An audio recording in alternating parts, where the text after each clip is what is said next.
Tell him. Yeah. Oh yeah. Oh yeah. You're crazy. You're crazy.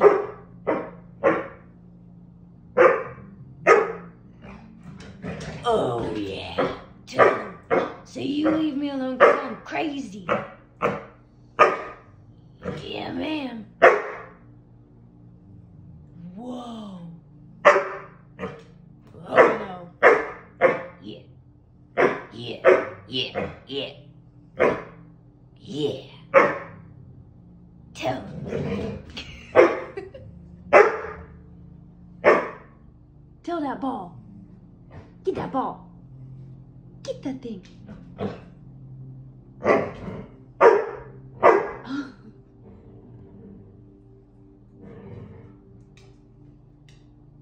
What are you doing? Hey, you're crazy. Do you need help? What? What? I'm trying to make a video. We can talk about it later. Oh, Carly! What was going on? What happened today that you just are deciding to talk to me about now? How come we're just not talking about it? Huh? What?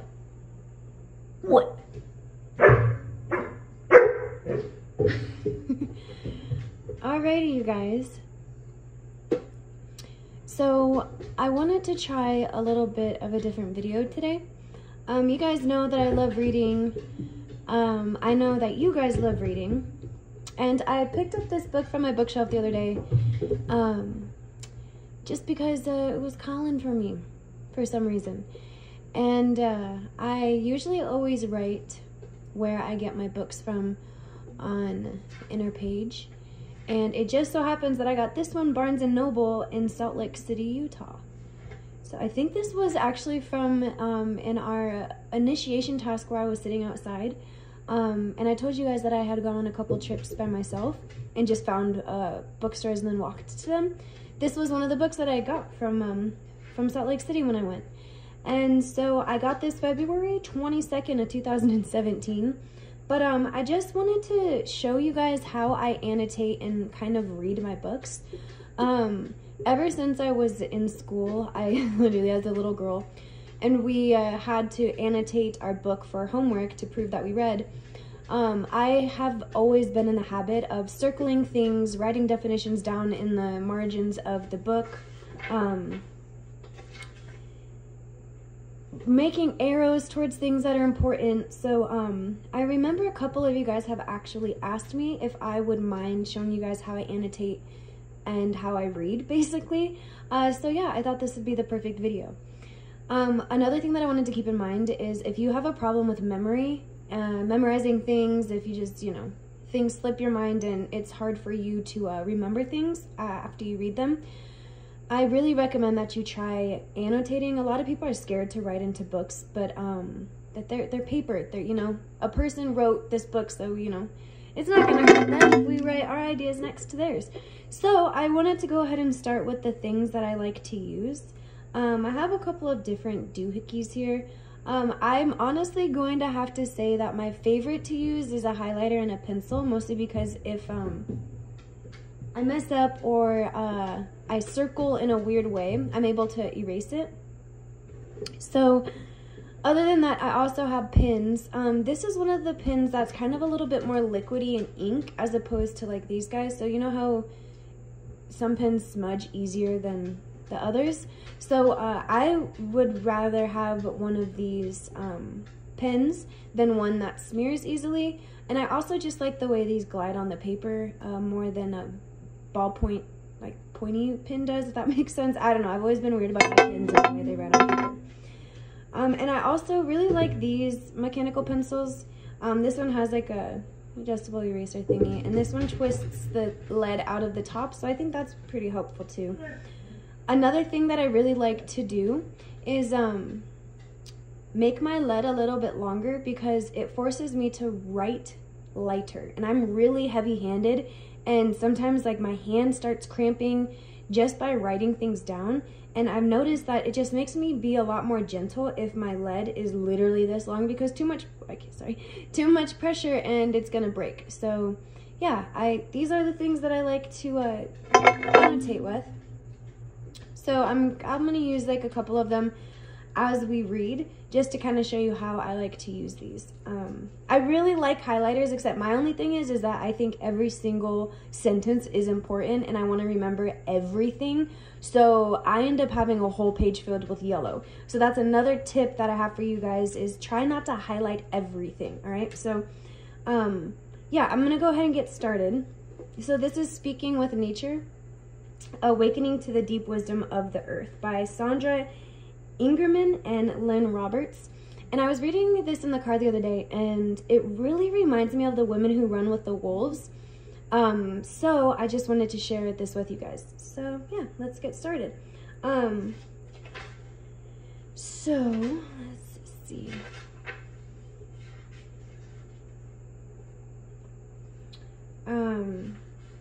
Yeah, so I was debating if I wanted to read the introduction to you guys.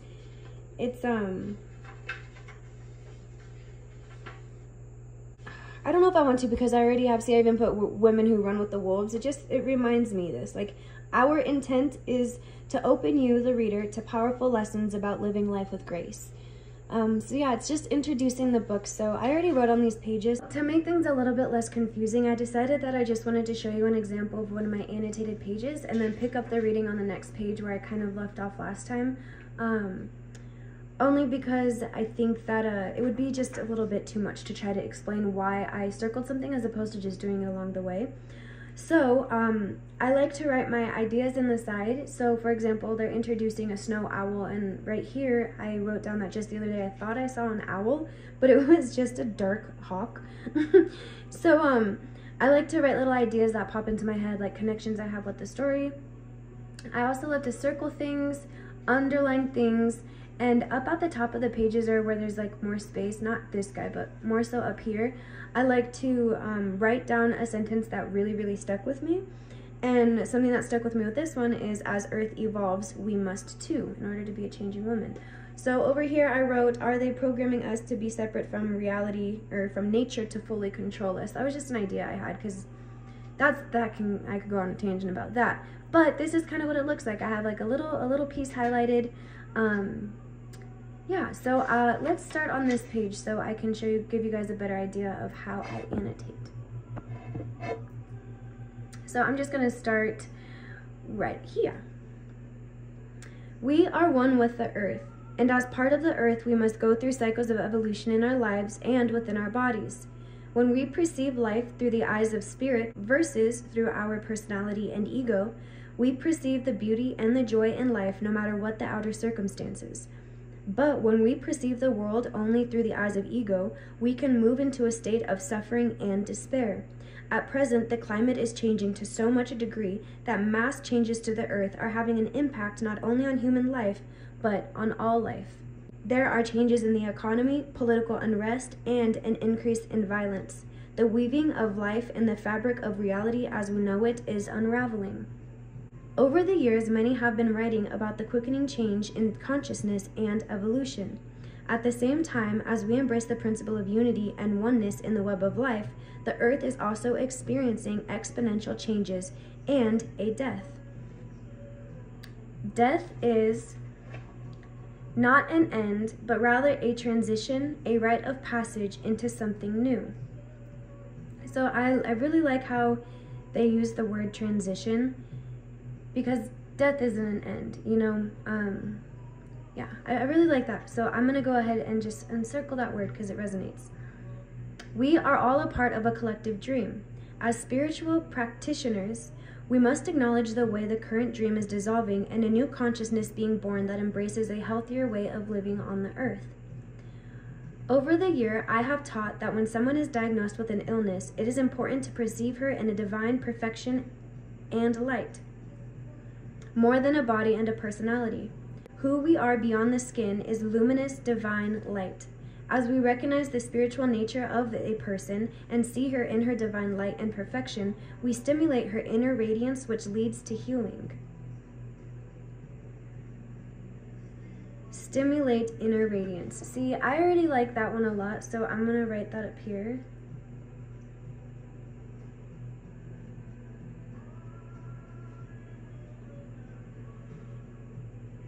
Radiance.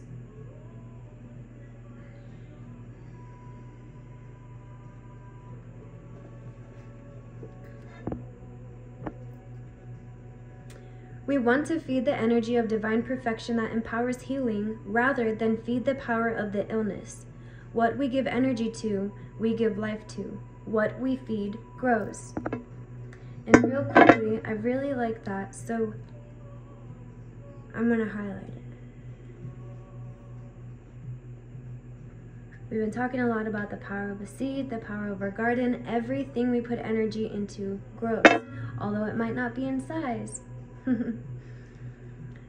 Using the same teachings, we must focus on perceiving the divine light of the earth instead of seeing the earth as toxic and ill. We need to surrender the outcome of the evolutionary process that is in motion. We must cooperate with change rather than resist it.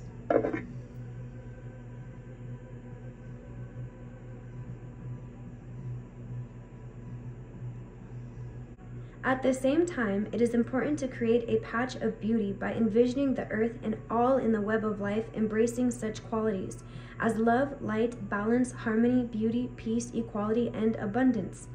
In this way, we weave a new, strong, and vital fabric of reality into being. There is nowhere to escape for safety and comfort except by resting in our spirit and spiritual practice. Our spirit is immortal, and it is a place within each of us that provides a sense of calm and permanence. At the same time, we must recognize that the earth is evolving and changing into new landscapes. Just as human consciousness is evolving, the landscape within all of us are changing too.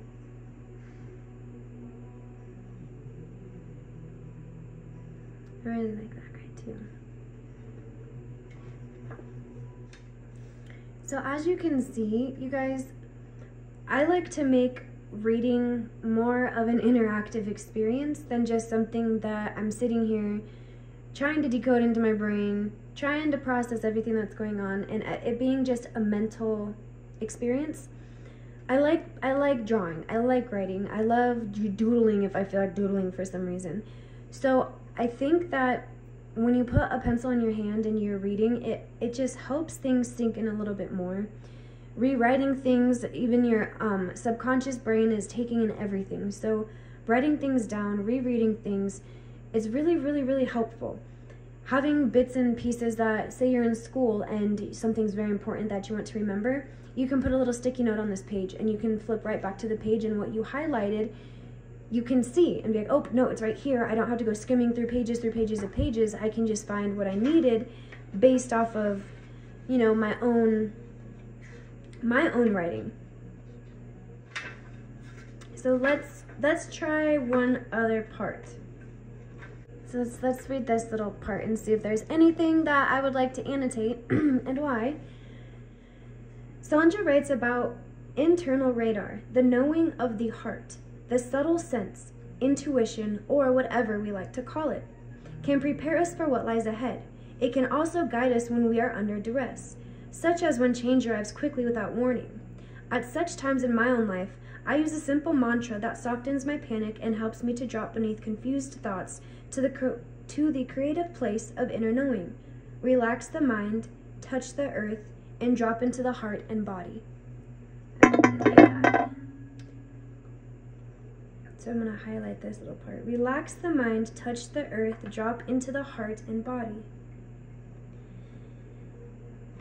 Something I also want to circle is intuition, because we've been going through our different initiation tasks of Vasilisa the Wise, and one of them is her little doll in her pocket, which is her intuition. And just like this says, whatever we like to call it, it can prepare us for what lies ahead. And that's what Vasilisa does, and that's, you know, kind of what we've been talking about. So this is another reason why I love to write in books, is because, like, right here, I can even put Vasilisa the Wise. I love to see how different things connect. And, you know, I might forget that they even talked about intuition in this small little paragraph, So with me circling it, it's just really going to help me remind myself. And if I put a little note to the side, it'll also kind of jumpstart my memory and be like, oh, here, there you go, that's why you did that.